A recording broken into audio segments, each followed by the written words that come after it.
morning. It is Friday, May 6th, and the service call that I am at is for multiple Fujitsus not cooling.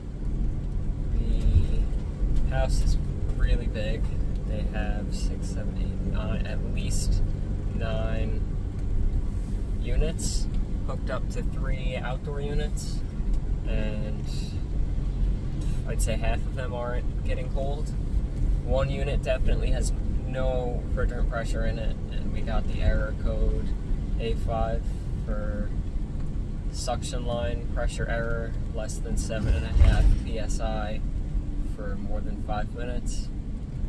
And another outdoor unit also seems to be low on pressure. So we're going now to go get the big nitrogen from Mike's truck. We're going to pressurize, and there's a little bit of refrigerant in it, so use the LE-Tech electronic leak detector and soapy bubbles and see if we can find anything. If we can, we'll fix it. I have a flaring tool. I'll use the Nylog and hopefully fix this guy's leaking problem. I have a feeling it's going to be more than just one leak because it goes to junction boxes in the attic, but I'll show everything once I'm up there. Okay, so I'm here with Peter. It's starting to drizzle, but we have 3 ductless units, and I have nitrogen pressurized into the system with the Fieldpiece SMANs. There's our first connections, which we'll put the leak detector by, as well as soapy bubbles. I'm also going to put it in to test tightness, and we'll see how quickly the pressure drops. I know we're only at 300. Not pressurizing it that much because this is all going to get dumped anyway. This is just so we could find the leak. And we'll go from there. So here are our soapy bubbles, which I just bought, off-brand leak reactant. And up here, my main refrigerant tools that I have all strapped up so they're not flying around in the van when I'm driving. But here we have our LE-Tech leak detector. Now, I'm not sure if this does R22 as well. It may only do 410, but it's really easy to use, and it's shown me 2 leaks so far, so I trust it.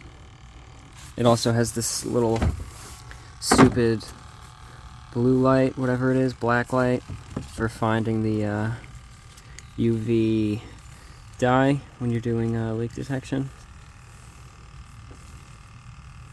But it's so pointless to use because it barely gives any light, and we don't really find leaks that way very much. Warming up, and now we're ready. So it beeps like that, steady beep, and it shows that little green, and then once it's near any refrigerant, that scale goes up and it starts to beep more. So first thing we're going to do is check those connections at the unit, see if we get anything. First I'll put it where I put my gauges, because make sure there's no leaks there so it doesn't throw me off. Here we got our connection here, and our connection here. We're not reading anything on here. Go ahead and turn it off. And because it's really no refrigerant inside and it's mostly nitrogen, I'll spray it with the bubbles. This guy has had a system charged before by other companies, and they never did any sort of leak detection. Just really soak it. I was suspect of this one, but I think it was just corroded from freezing over. I'm not seeing any small bubbles or anything like that, so I'll put it on this suction line as well. Just cover it.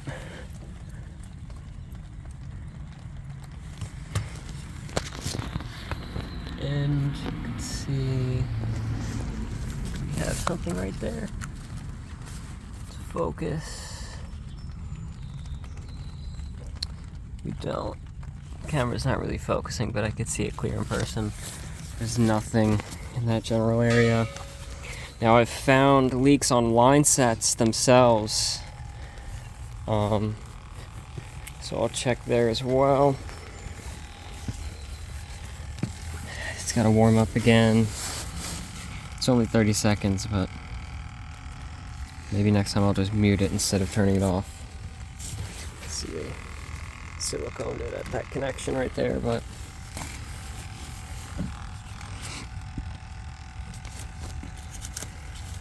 my guess is we're not going to get anything in this area. I mean, we'd probably see oil or something too, but nothing. Nothing. Nothing. Nothing.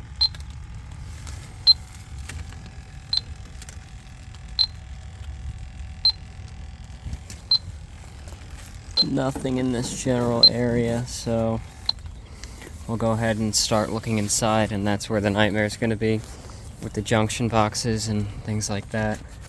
So far, our pressure differential is 0 though, but maybe it's real slow. We'll take a look upstairs. Okay, here's our attic, and we've got 1, 2, 3, 4, and 5 back there. Now, not all of these units are hooked up to the same outdoor unit.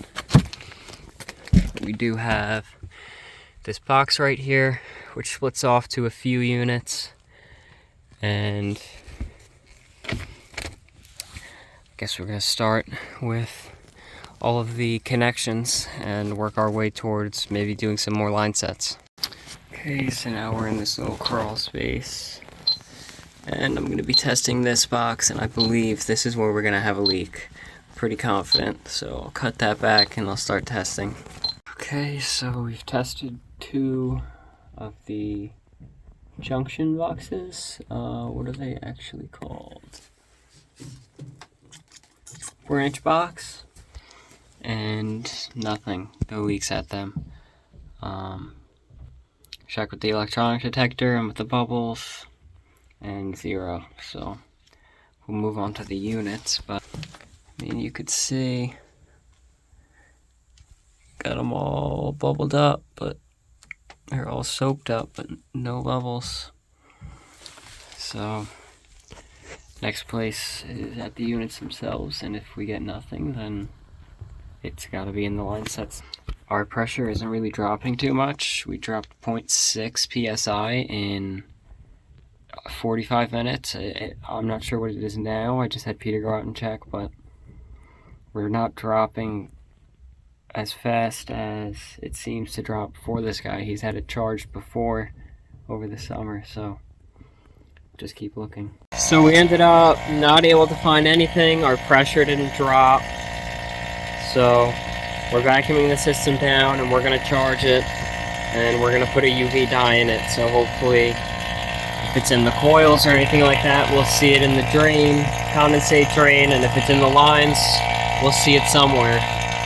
But we've already spent 3 to 4 hours searching, and this guy just wants to do it this way, and I think that's the better way to do it, because we could sit here looking all day, and if it ends up being in a wall or something, then we'll never find it. But I had no pressure drop on my gauges, and we went up to 500 psi and nothing. So I'm pulling a vacuum now with the LE-Tech vacuum pump. It's a long run, so it's going to take a while. I got this Fieldpiece SMANs. I don't have the True Blue hoses, but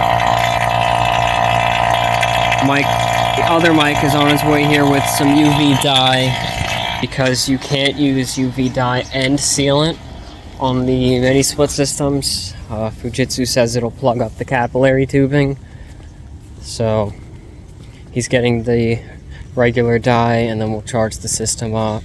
Factory charge is just under 8 pounds, but with the run, I'm sure it's going to be closer to 10.